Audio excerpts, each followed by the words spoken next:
Good morning and a very, very happy morning. We are experiencing Stillness Speaks, written by Eckhart Tolle, page number 55. कि जब हम किसी पेड़ को देखते हैं तो हम उस पेड़ की होने की सचेतना में होते हैं। जब हमारे पास में कोई सोच होती है या कुछ चीज़ों की अनुभूति होती है तो हम सचेत होते हैं उस सोच और उस फीलिंग, उस इमोशन के प्रति।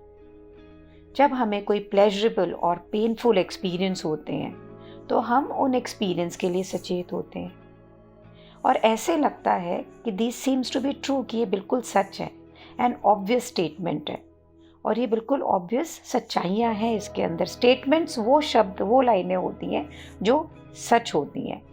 Yet if you look at them closely, लेकिन अगर हम उसे ध्यान से देखें तो आपको ये पता लगेगा एक बहुत ही सटल वे में कि उनका वेरी स्ट्रक्चर, उनकी खुद की बनावट, वो एक फंडामेंटल इल्यूजन है, एक माया है, एक मायावी सिद्धांत में दिख रहा है और सब कुछ दिखेगा, लेकिन ये इल्यूजन है।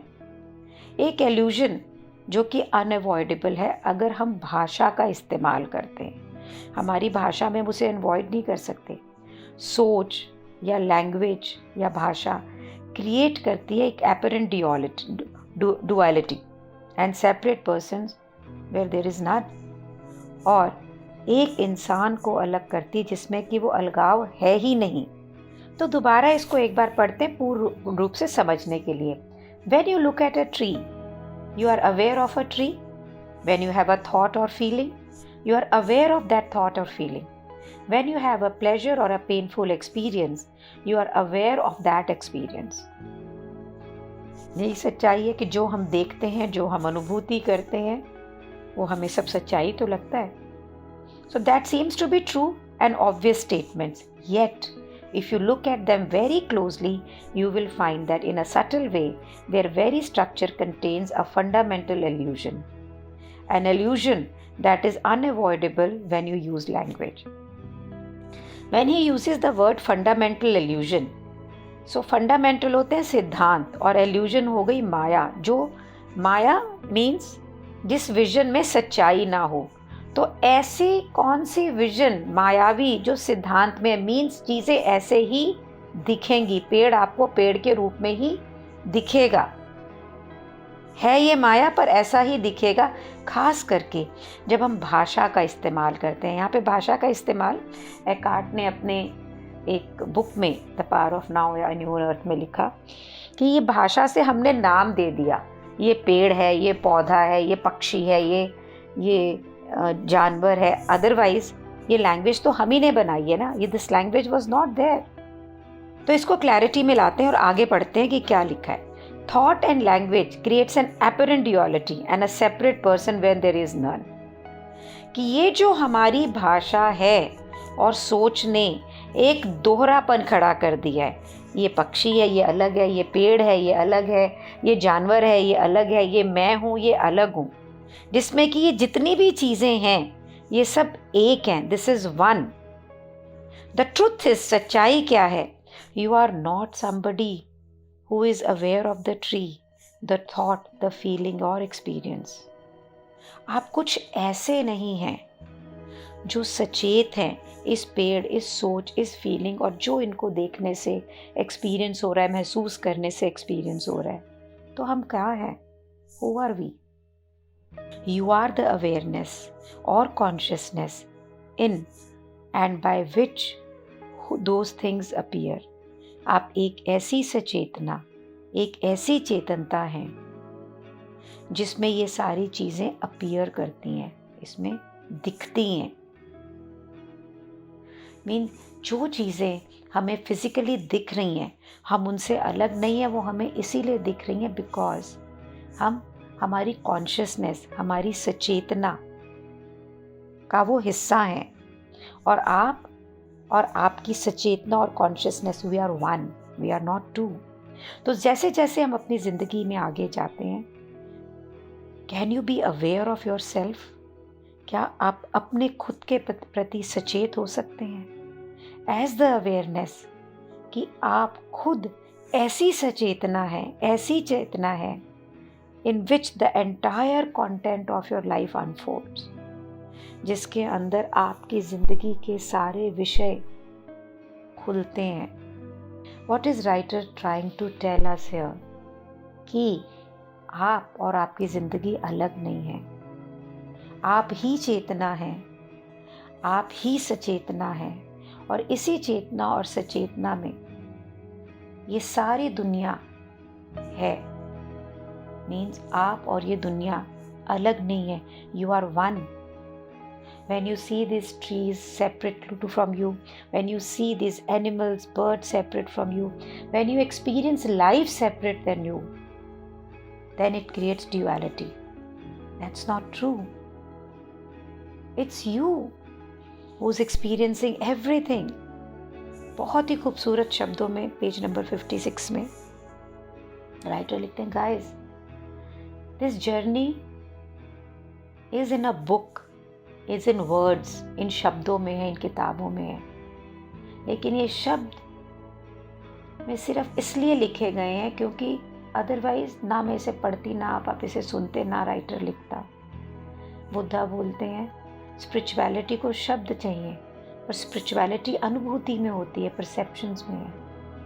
जो चीज़ें आप परसीव करते हैं, जिसे आप महसूस करते हैं, spirituality lives in that. No words can explain spirituality. आपकी आत्मा को कोई शब्द नहीं एक्सप्लेन कर सकते. आप आध्यात्मिक रीजन को कोई शब्द एक्सप्लेन नहीं कर सकते. जो भी लिखा जाता है सिर्फ इसलिए ताकि हम उसे अपने जीवन में ला सकें, नहीं तो कैसे लेकर आएंगे. That is why it is said the word makes our world. शब्द ही हमारे जीवन बना देते हैं. इन शब्दों ने ही पेड़ पौधे इस दुनिया को हमसे अलग किया. सो पेज नंबर 56 में राइटर सेज, यू से, आप कहते हैं, I want to know myself, कि मैं मेरे बारे में जानना चाहता हूँ. Guys, you are the I. आप ही तो आई हैं. क्या जान सकते हैं आप अपने बारे में. You are the knowing. आप ही नोइंग है. जिस चीज़ को आप जानना चाहते हैं वो आप ही तो हैं. You are the consciousness. आप ही चेतनता है, through which everything is known, जिसके थ्रू सब चीज़ों के बारे में आपको पता लगता है. And that can not know itself. और आप अपने बारे में नहीं जानते. It is itself. ये नोइंग ही तो आप हैं. There is nothing to know beyond that. आपके आगे कुछ भी जानने को नहीं है. And yet all knowing arises out of it. उसके बाद में भी आप में से ही सारा ज्ञान, सारा जानना अराइज होता है. ये आई यानी आप और मैं can not make itself into an object of knowledge of consciousness. हम अपने आप को विषय, ज्ञान का विषय, ज्ञान की वस्तु नहीं बना सकते. अपने आप को कॉन्शियसनेस, चेतनता का विषय नहीं बना सकते, क्योंकि हम चेतनता खुद हैं. So you can not become an object to yourself. आप अपने आप को वस्तुनिष्ठ नहीं कर सकते. आप अपने आप को वस्तु नहीं बना सकते. That is the very reason, यही एक कारण है, the illusion of egoic identity arose, कि इसी की वजह से आपकी एक पहचान बनी जो कि ईगो में है. इल्यूजन ऑफ ईगो क्रिएट हुई क्योंकि mentally you made yourself into an object. क्योंकि आपने दिमाग में अपने आप को एक ऑब्जेक्ट के रूप में बना लिया. That's me. आप कहते हैं ये मैं हूँ, और फिर आपका एक रिलेशनशिप शुरू होता है अपने आप से. Then you begin to have a relationship with yourself and tell others.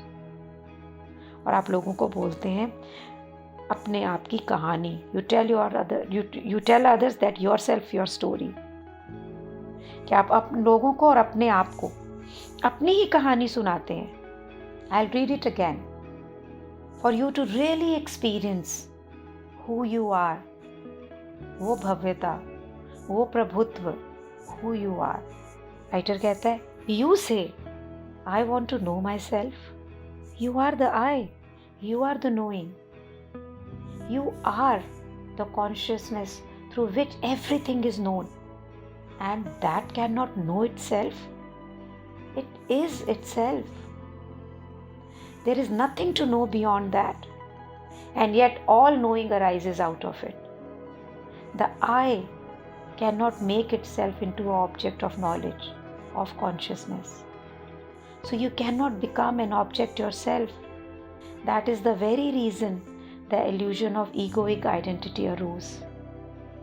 Because mentally you made yourself into an object. That's me, you say. And then you begin to have a relationship with yourself and tell others and yourself your story. In the most beautiful ways, Eckhart has just told us कि हम अपने आप से ही एक relationship create करते हैं, अपने आप को ही अपने बारे में स्टोरी सुनाते हैं। मीन्स दुनिया में बाहर कुछ नहीं है, जो भी कुछ है हमारे अंदर ही है। It's only me and me and me. क्योंकि हम इसे समझ नहीं पाते हैं, इसलिए हम दिमागी तौर पे अपनी एक पहचान बनाते हैं और फिर पूरी ज़िंदगी ये जो मिथ्या इल्यूशनरी सेल्फ है, इसी को मैं मानते हुए जीते हैं, इसी को मैं मानते हुए इस दुनिया में एक्सपीरियंस करते हैं और फियर, एंग्जाइटी, डर, इन सबको एक्सपीरियंस करते हैं, जो एक माया जाल की तरह हमारे चारों तरफ बनता है। तो guys, what are we waiting? Go within yourself and experience the vertical dimension. Thank you so much for creating this journey itself, where all of us are experiencing these beautiful moments of I. Thank you so much, Buddha. Thank you so much, all of you. Without you, it was impossible.